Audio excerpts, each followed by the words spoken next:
भारत माता की, भारत माता की, भारत माता की। सबसे पहले यहां बुलाने के लिए डॉक्टर त्यागी, आपको मैं धन्यवाद देता हूं, आभार व्यक्त करता हूं कि आपने मुझे आज अपने परिवार के बीच में बुलाया है।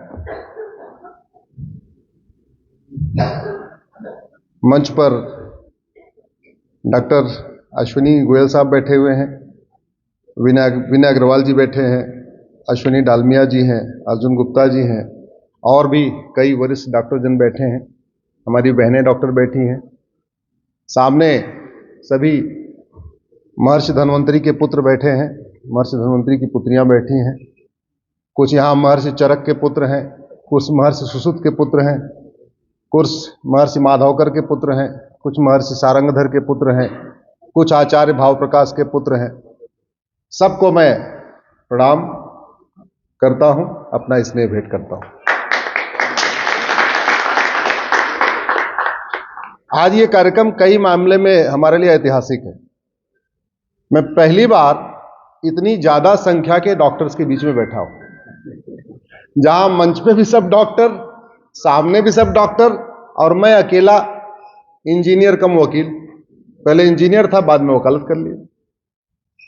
लेकिन जब आपका ये यहां पे एक चित्रण हुआ, आपने छोटा सा एक 5 मिनट का रखा, मुझे उससे कुछ समाधान मिल गया। पहले मैं सोच रहा था त्यागी जी कि मैं बोलूंगा क्या, तो अच्छा हुआ मेरे बोलने के पहले आपने चित्रण करा दिया। और बहनें जिन्होंने यहां पे किया, बहुत बढ़िया शानदार नाटक किया।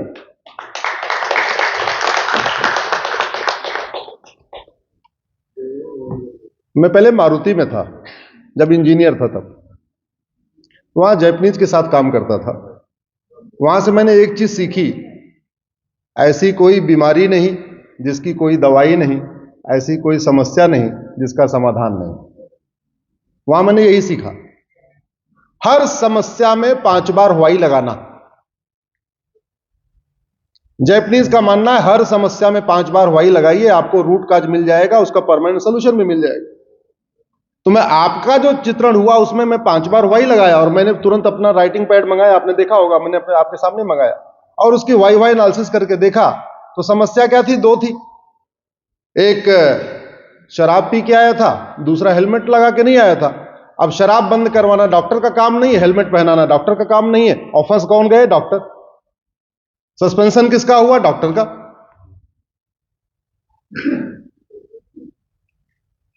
संविधान कहता है नशाबंदी करो, शराबबंदी करो, आर्टिकल 47।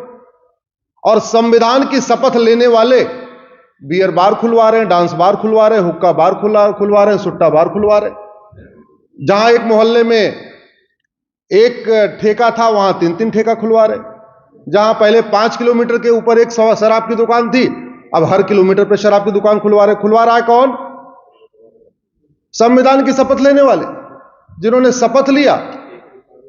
और संविधान को लागू करने के लिए उनको वेतन भत्ता, गाड़ी, बंगला, सब कुछ मिलता है। भारत में 5000 सांसद विधायक हैं। लोकसभा राज्यसभा में 800 सांसद हैं, टोटल 4200 विधायक है, कुल मिला के हो गए 5000। इन 5000 सांसदों विधायकों के ऊपर हर साल 55,000 करोड़ रुपए खर्च होता है। इन 5000 सांसदों विधायकों के वेतन भत्ता, गाड़ी, बंगला, security, free air ticket, free rail ticket, जो पूरा इनका तामझाम है, बंगला, सब कुछ पे 55,000 करोड़ रुपए खर्च होता है। उसमें से कुछ आपके दिए हुए टैक्स से भी आता होगा, स्वाभाविक सी बात है, टैक्स तो सब लोग, आप लोग भी इनकम टैक्स देते ही देते हैं।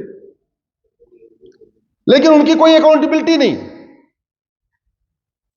आखिर दिल्ली में लोग बिना हेलमेट के क्यों घूमते हैं, दुबई में क्यों नहीं घूमते? दिल्ली में लोग बिना हेलमेट के क्यों घूमते हैं, सिंगापुर, जापान में क्यों नहीं घूमते? इसका मतलब हेलमेट न पहनना ये विश्वव्यापी समस्या तो नहीं है, ये लाइलाज बीमारी तो नहीं है। इसका मतलब उनकी दवाई अच्छी है, सब हेलमेट पहन के घूम रहे, हमारी वाली दवाई गड़बड़ है, लोग बिना हेलमेट के घूम रहे।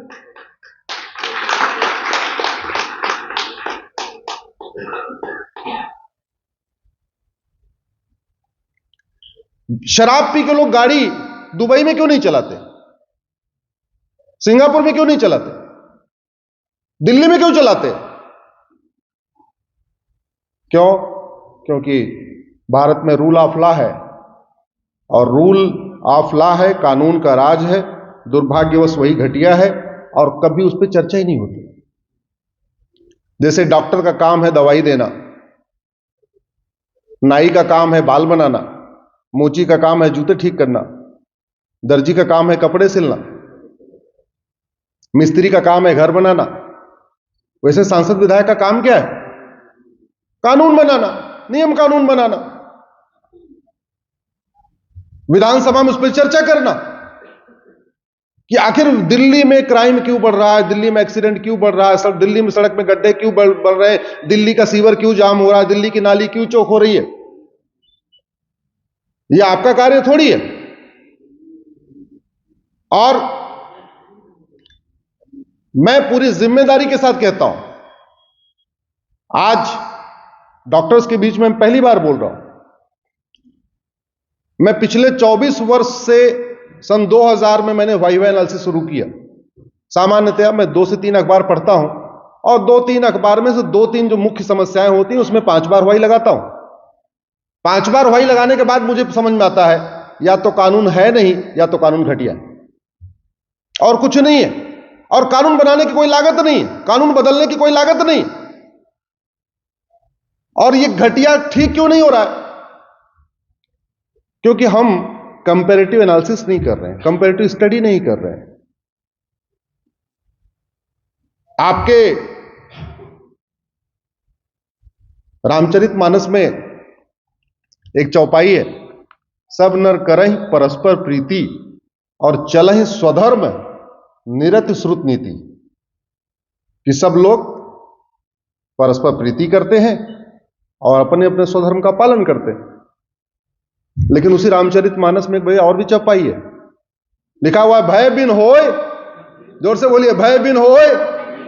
हाँ, तो तुलसीदास जी दोनों बात कह रहे हैं। पहले कहते हैं सब नर करें परस्पर प्रीति, और फिर कहते हैं भय बिन होय न प्रीत। विदुर जी ने 5,500 साल पहले लिखा विदुर संहिता में, सठे साठ्यम समाचरित। अरे 10-20 हेलमेट वालों की बाइक सीज कर लेते परमानेंट, देखो सारे हेलमेट लगाए घूमें, जो बिना हेलमेट लगाए घूम रहा है। अल्टीमेटली जो रोड एक्सीडेंट बढ़ रहा है, आपके ऊपर बर्डन बढ़ रहा है, और फिर आपके ऊपर इतने खतरे भी बढ़ रहे हैं। क्यों? जिन लोगों ने डॉक्टर्स के ऊपर हमला किया है, ऐसे 2-4 लोगों को सजा मिल गई होती, वो अखबार में छप गया होता, तो भय बिन होय न प्रीत, प्रीति हो गई होती, फिर दोबारा कोई डॉक्टर को इस तरीके से नहीं करता। एक तरफ हम कहते हैं डॉक्टर जीवन दाता है, और दूसरी तरफ हमने उनको कोई प्रोटेक्शन नहीं दिया। अन्नदाता के लिए इतने डायलॉग होता है, इतनी चर्चा होती है, इतनी बात होती है कि भाई अन्नदाता है, अन्नदाता है, तो जीवनदाता भी तो है। जीवनदाता की क्या समस्या है, क्या इसका समाधान करना है? अगर दुनिया के कई देशों में डॉक्टर्स पे हमला नहीं हो रहा है, भारत में हमला हो रहा है, तो 2 ही चीज हो सकती है, या तो वहां के शासक अच्छे हैं और या तो वहां का नियम कानून अच्छा है। भारत में हमला क्यों हो रहा है? सारे बड़े विद्वान भारत में पैदा हुए, शंकराचार्य जी भारत में पैदा हुए, भगवान बुद्ध भारत में पैदा हुए, भगवान महावीर पैदा हुए, हनुमान जी भारत में पैदा हुए, रामकृष्ण भारत में पैदा हुए, सब यहीं पैदा हुए, सबने यहीं पे जन्म लिया। सिंगापुर में किसी ने नहीं जन्म लिया, जापान में किसी ने जन्म नहीं लिया। तो जब सबने यहां जन्म लिया, फिर व्यवस्था गड़बड़ क्यों हो रही है? उसका व्यवस्था का एक ही कारण है, हमने रूट काज एनालिसिस नहीं किया, वाइवा एनालिसिस नहीं किया। जिन देशों ने वाइवा एनालिसिस करके प्रॉब्लम का रूट काज निकाला, परमानेंट सोल्यूशन करना शुरू किया, उसके हिसाब से नियम कानून बनाना शुरू कर दिया, वहां शांति है, समृद्धि है, खुशहाली है। हमने ऐसे नहीं किया।